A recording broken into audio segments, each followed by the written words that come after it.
имрӯз мо дар бораи нахустин маълумтарин шоири бузурги форсу тоҷик маълумот медиҳем.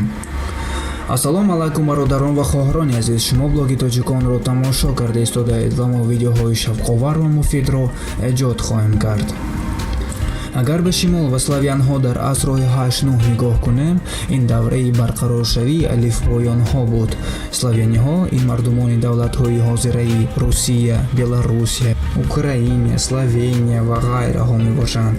яъне дар соли 863 бародарони Кирилл ва Мефодий бо фармоиши императори Михаил се алифбои славяниро навишта буданд. аммо дар ин давра дар Осиёи Миёна забони тоҷикӣ ба сатҳи баландтарини адабиёт расида буд.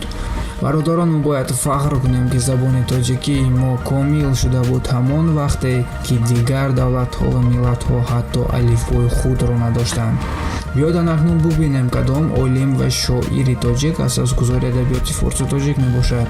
мо ин шоирро бо номи Абу Абдуллоҳи Рӯдакӣ мешиносем. Абу Абдуллоҳи Рӯдакӣ падари шеърҳои тоҷик аст. он шоир, олим, асосгузори адабиёти классикии форсу тоҷик мебошад.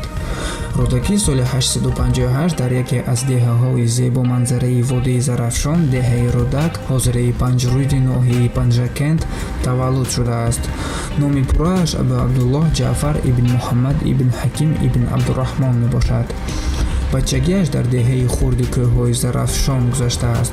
Рӯдакӣ аз хурдӣ осори истеъзод зоҳир мекунад. он чунон закӣ ва тез ҳам буд, ки дар 8-солагӣ Қуръонро тамоман ҳифз карда ва қироат биомӯхт. аммо ташнаи дониш буд ва ба даргоҳи илму маърифат ба мадрасаҳои Самарқанд рӯй овард. Рӯдакӣ аз шоирони пуркор ва сермаҳсули дунё буд. эҷодиёти ӯ аз 8-солагиаш сар шуда, қариб 70 сол давом кард. Рӯдакӣ чунон истеъзоди бузург дошт, ки асарҳои калонро дар муддати кӯтоҳ эҷод мекард. соли 932 ӯ бо хоҳиши дӯсташ Балъамӣ калима ва димнаро дар 12000 байт ба назм медарорад. ҳоло аз он қариб 100 байт боқист. соли 933 қасидаи модари майро дар чанд роз мегояд, ки он дар шакли боқӣ мондааш аз 94 байт иборат аст. калима ва димна ва Саидбодномаро боз 5 маснавии дигар доштааст. ама ин нишон медиҳад, ки Рӯдакӣ бе ҳеҷ шакку шубҳа аз шоирони пурмаҳсул будааст. баъди 3 соли ба зодгоҳи худ баргаштан, яъне соли 941, Рӯдакӣ аз олам гузашт. ҷасади ӯро дар саҳни бӯстони Панҷруд ба хок супурданд. оромгоҳи ӯ то имрӯз зиёратгоҳи мухлисони назми пок ва суханҳои олӣ мебошад. лекин аз ёд намебарорем, ки баъд аз Рӯдакӣ боз шоирони бузург дорем, ки онҳо ҳам саҳми калон ба адабиёти тоҷик гузоштаанд. инҳо Фирдавсӣ, Носири Хусрав, Низоми Ганҷавӣ, Саъдӣ Шерозӣ, Умари Хайём ва ғайраҳо мебошанд.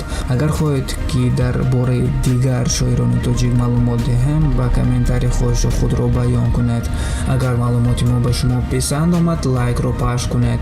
ба канали мо ҳатман обуна шавед ва ба зангула зер кунед, то ки аз видеоҳои нави мо бехабар намонед. бо ҳамин навори мо ба охир мерасад. мо кӯшиш мекунем видеоҳои муфидро пешкаш кунем. сар баланду хона обод бошед.